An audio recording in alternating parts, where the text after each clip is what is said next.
Hey guys, welcome back. This is going to be Game 2 from the Grand Finals of the Go4SC 2 Cup number 89. Going to be a game today between Fargo, our blue Terran in the upper right corner, and dKiLLeR, his opponent, the yellow Zerg, in the bottom left-hand corner. So the map is Zelnaga Caverns, as you may be able to tell, and Fargo going to be down one game in this best of 5, so gonna see if he can bring it back today. Don't know exactly the build he's gonna be going. As I recall, he loves doing 1-1-1 builds, so probably that's what we're gonna be seeing. And props for the Go4SC 2 tournament. If you have not seen that, they're broadcast I think 3 times a week. I don't know. I know I saw a Saturday, Sunday, and Saturday and then a Wednesday broadcast. So they have all the schedules for this on both Team Liquid under the schedules and on ESL.TV or ESL.de for the tournament listings and things like that. I'll post a link below to give credit to the tournament, and you guys can check it out if you want. So we're gonna see our friendly friend Zerg thing down there, dKiLLeR, sending out an Overlord, but also a lot of things I'm seeing. One of the things I'm seeing Zergs do these days is drone scout. Even though you have your Overlord moving out, you really need to see what the opening build is for the Terran, and it also helps you scout for cheese. Even though you lose a little bit of extra mining time, you can usually make that up by droning really hard if your Terran opponent does opt to go for a fast expansion.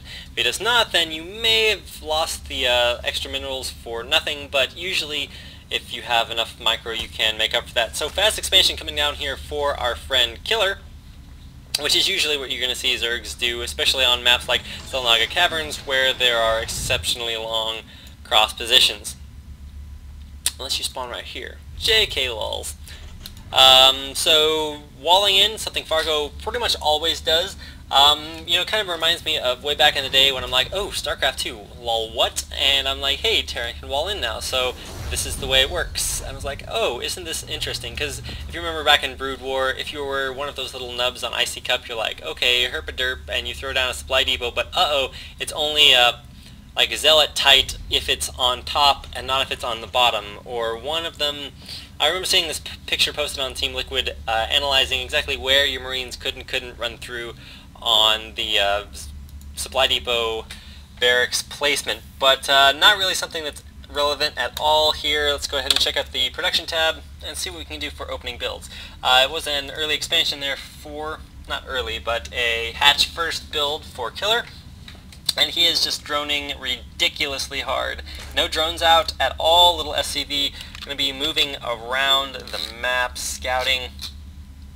And if we can see what Fargo sees, we can see he knows about the hatch. He does not know about Overlord placement. I guess he could have seen that when he was over there. But if we go from dKiLLeR, what does dKiLLeR see? Because of the wall-in, he will not have seen most of Fargo's base, so it will be kind of conjecture unless he wants to move up an Overlord, which could get picked off by this nice little squad of Marines. So Marines going to move out and try to harass that Zergling. Not going to happen. Zergling runs away. Ha ha ha. And if we check out dKiLLeR's point of view, we see him microing the Zergling around the back, and early game viewpoint is not a good idea because these players spam ridiculously hard. Sees the Overlord in the middle, he's going to try to move over to here to try to pick it off. No, because it'll just run away. He really wants to put on this early pressure, and this is what I love seeing, the early pressure from the Terran with about 6 Marines, 1 Hellion. The Hellion usually uses the Zerglings as a shield, and the Hellion and, you know, roasts drones after that. So going to be trying to repair this with the SCV, but no, the Hellion is being focus fired by 2 of the Queens. 3 Queens out is very good defense, and this little pressure build is not going to do a whole lot for the Terran player. So he's got to be a little bit unhappy about this. You're on a nice long position map, which always favors the Zerg because it gives them more time to macro up, as macro is the Zerg specialty, and does not exactly allow for, you know, an easy entrance into the base. As you can see, it was very easily defended by those 3 Queens. So 3 more drones on the way, no Zerglings. Importantly enough, he has no Zerglings. So if we look at the unit tab, actually no, he has 3 Zerglings. My bad. And you see all 3 of the Zerglings harassing these Marines running back, and he gets 2 of them, but he does get the 3rd Marine, but loses 1 Zergling. Can't get the SCV, who's going to hide for its little life down there in that little corner. Banshee is out, and oh no, Fargo shows the Banshee, so he kills off 3 Zerglings, but I'm pretty sure that was a good trade for killer, as we will see him throw down, Evolution Chamber right there. If we go back to the production tab, we would have seen that already. So, Tech Lab coming out on the, factory, or on the barracks, or actually the reactors on the barracks. Tech Lab is on the front barracks, and going to be making medevacs most likely out of the starport. Has his expansion already down, already morphed to a orbital command center, sending in the Banshee, but nothing doing there. Even has the Overseer ready just in case there's Cloak. Plenty of Overlords following that Banshee around. Banshee might cycle around, but probably not. Let's see, even has an Overseer at the natural expansion, so morphing that Spore Crawler a little bit prematurely, but does not want to deal with any kind of Banshee harass, so a little bit of FPS lag. Apologize for that. That's what I get when I try to render and cast videos at the same times.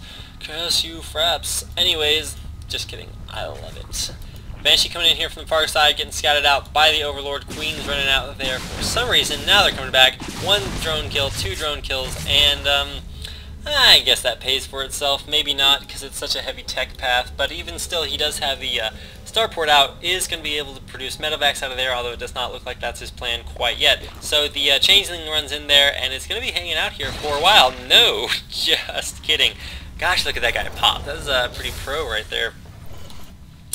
So if we can see what's going on, we check the harvester, or the income. We see that the Zerg player is being allowed to macro like a boss, 2 bases, 45 harvesters, but under the army tab we see that the Terran has a much higher army. For units we see 34 SCVs to 42 drones, so down by about 10, but critically we see that the Zerg player has only made 10 Zerglings, 9 right now, as he did try to run one in there for the slaughter. So 23 hit points left on the Banshee, probably going to bring it back to the base and repair it, as all good Terrans are wont to do. And 3rd hatchery coming up from killer, so he's throwing down a 3rd hatchery with 7 Zerglings. But critically he does have the Mutalisks out on the map, going to be reinforcing them with a couple more, I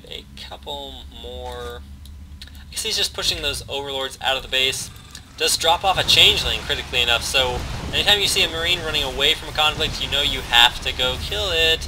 But it's nice to sneak that in there. And that's one of the things I've seen Morrow start doing is when you run in your units for a main attack, drop some Changelings. How are they going to get scouted? They may be scouted, but what else are they going to do? Nothing. So Marine just chilling back there, a little bit off color, but that was not an off color remark. Ha ha ha. Anyways, so 4 siege tanks out the front, does repel the Mutalisk attack quite nicely with the Marines. Would have been a nice time to run in some Zerglings, but what if all you have are about 10 Zerglings? 14, 16 Zerglings in fact. Going back to the production tab, we see more Mutalisks and Zerglings on the way, along with some Banelings. So could be doing a little bit of a better job on the creep thread. You just see 4 tumors, 3 going right, 1 going left. But all these Banelings are going to be bad news for our Zerg players. So if we go ahead and check out, I want to say cats, but no, this is in fact killer. You see Mutalisk harassing at the front, but he just now sees the Terran's forces moving down here, and what is his reaction going to be? We have Marines and tanks pushing into the natural, and what's he going to do? He's going to go for it. He's going to take all of his Banelings, Zerglings, and Mutalisks into the Terran player's base. There are absolutely no forces here, and by no forces I mean 3 Marines and 2 Marines. Even I got fooled by the Changeling, and this is horrible for killer. Why are you doing this? Base trades always go in favor of the Terran because A, you have stim, and B, even though the Zerg player has more bases, stim makes you move faster so you can get to all the bases, as well as kill your stuff faster. So we're going to kill off the 2 hatcheries, and right now it is looking horrible for our Zerg player. He needs to save those Banelings for last-ditch effort in case some enemies pop out that he could deal with. No planetary fortress, but these SCVs are going to be killing off. Oh, needs to kill them with the Banelings. Yes, so does kill them with the Banelings, but right now only Mutalisks left. I say only, but he does have about 10 more Zerglings. Meanwhile, this right here, the Terran Death Ball, is going to be absolutely ravaging the countryside, where the countryside is killer's base. So medevac going over here to reinforce this, and right now, even though the drones are coming out and one baneling lands,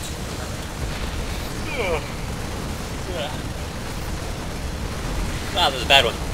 It's not looking good for our friend Killer, and even though he has a lair, the lair is going to go down so fast to all of these Marines. Overstimmed though they may be, no more forces for Killer, and right now Killer's got to be kicking himself for making that decision, as the game is all but over. Fargo still has all of his troops, and there is absolutely no infrastructure for Killer. It has one baneling nest almost made, and about 10 Zerglings. So if we go ahead and check out the army tab, yeah, that. So if you're Killer in this situation, you might as well GG and save your energy for the next game, but you can try to make one counterattack, but I'm just telling you, I mean, if you get perfect hits with every baneling, no, it's still not going to work, because there are tanks, and the medevacs can just pick stuff up. And so here goes, last confrontation of the game.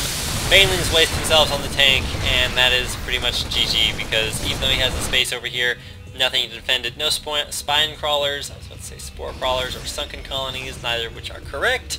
So Fargo going to be feeling really good right about now, and as I recall, he was kind of jonesing on his channel, so some Zergling is going to be able to run in the base and kill off his stuff, but, I mean, to what avail? Actually, that's not going to happen, because those Marines just stopped it. So GG from Killer, and series tied up 1-1, so going to be moving on to Game 3. Thanks for watching, guys. Rate, subscribe, like, and I will see you in the next game. GG.